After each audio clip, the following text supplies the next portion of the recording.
Olha, eu espero que essa pipoca esteja muito gostosa, tá? Espero que você tenha enchido o pote, porque nem começou. Isso aí foi só o trailer, tá? Foi só o trailer da situação. Vamos lá, vamos começar.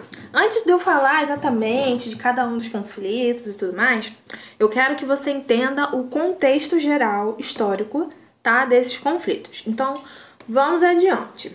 Eu quero o seguinte, ó, essa frase aqui, você, sério, se puder, escreve, grava, circula, tá? Que é o seguinte, ó, tentar compreender o que se passa no Oriente Médio sem ter em conta a natureza do imperialismo europeu e americano e as suas ambições hegemônicas é condenar-se a não perceber o essencial.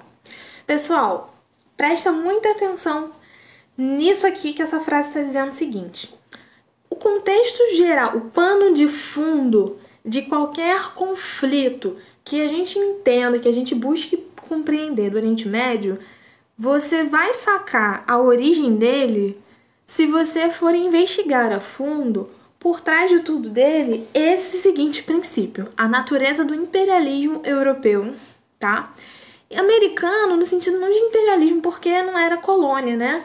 Os Estados Unidos não tinha essa relação, né, de domínio metrópole e colônia com o Oriente Médio ou com a África. Mas a questão do imperialismo no sentido de dominar e ter área de influência. Perfeito? Então isso aqui tem que estar no seu entendimento de pano de fundo, beleza? Isso aqui é essencial para você.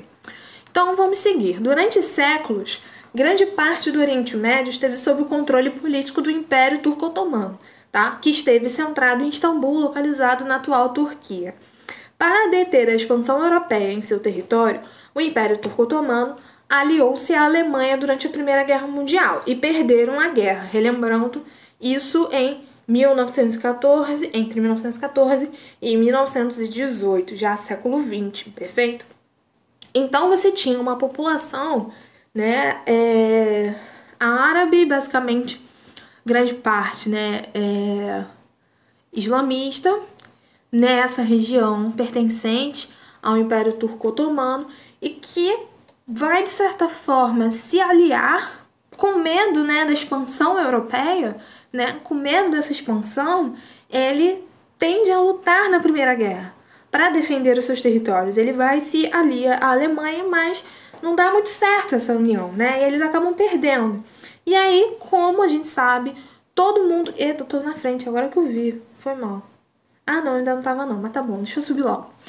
Como a gente sabe, né, toda vez que tem guerra, né, pra geopolítica, pro olhar da geografia, né, a gente sabe que sempre que tem alguma derrota, né, o território que perdeu vai ser repartido.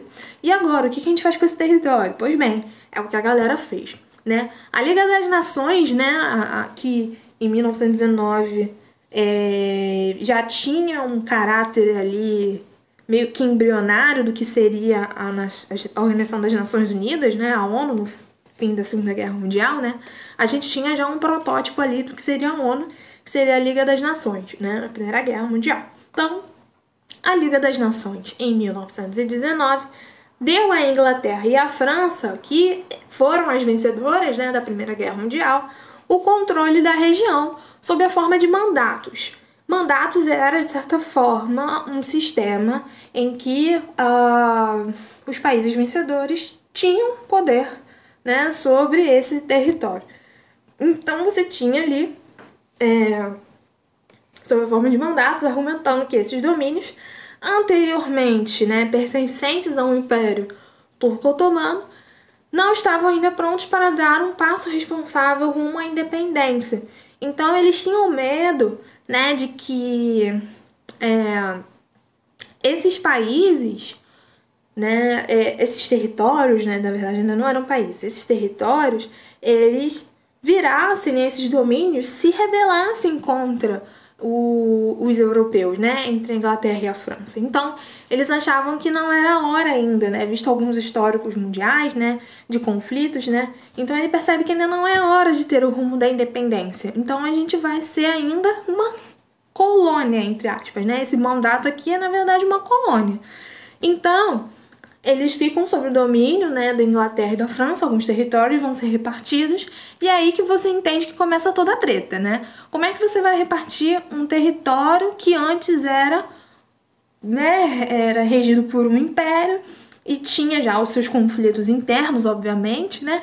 Mas você tem uma divisão de duas grandes potências que vão ter culturas diferentes, que vão ter um monte de, enfim, interesses diferentes na região. Você vai separar ali uma região que já é muito complexa, como a gente viu, né, das religiões, etc e tal. Então, assim, já começa a dar M, digamos assim, na medida que você tem essa divisão desses mandatos. Quando tem o fim da Segunda Guerra Mundial, né, tornou-se politicamente sustentável o sistema de mandatos, porque as pessoas, né, já estavam num mundo mais moderno, já tinham sofrido, né, visto, né, no mundo diversas independências acontecendo, se consolidando, né, estados. Então, ficou muito difícil, né, politicamente sustentar esse sistema de mandatos, algo muito antiquado para a época. Então, você tem a concessão de independência total a alguns territórios administrados sob esse sistema, depois do fim da Segunda Guerra Mundial. Então você tem, já fim da Segunda Guerra Mundial, você já entende que eu estou falando num contexto de Guerra Fria.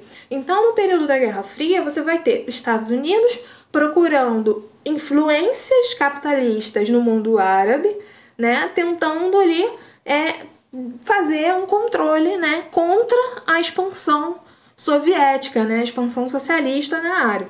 Então você tem ali conflitos pontuais que vão acontecer na região porque vão sofrer ali influência de financiamentos de guerra entre essas independências desses mandatos, digamos assim, a consolidação de fato de territórios de grupos étnicos e religiosos da região. Os exemplos ali vai ser a Guerra do Golfo, a Guerra do Iraque, o conflito árabe-israelense, invasões americanas ao Iraque, ao Afeganistão e o conflito na Síria. Maiara, você vai falar de todos esses conflitos? Não vou falar porque não tem tempo, meu amor. Então, o que você vai fazer? Você vai pegar, vai buscar, vai ler muita bibliografia, mas eu separei os principais, né, os pontos chaves aqui pra gente falar, né, pra gente discutir um pouquinho, perfeito? Tranquilo? Então, vamos no próximo vídeo começar a falar de um desses conflitos, que é um dos mais importantes em discussão aí, até inclusive na pauta atual, né, nas relações internacionais, que é o conflito árabe-israelense, perfeito? Então vamos lá, vamos seguir para a nossa aula.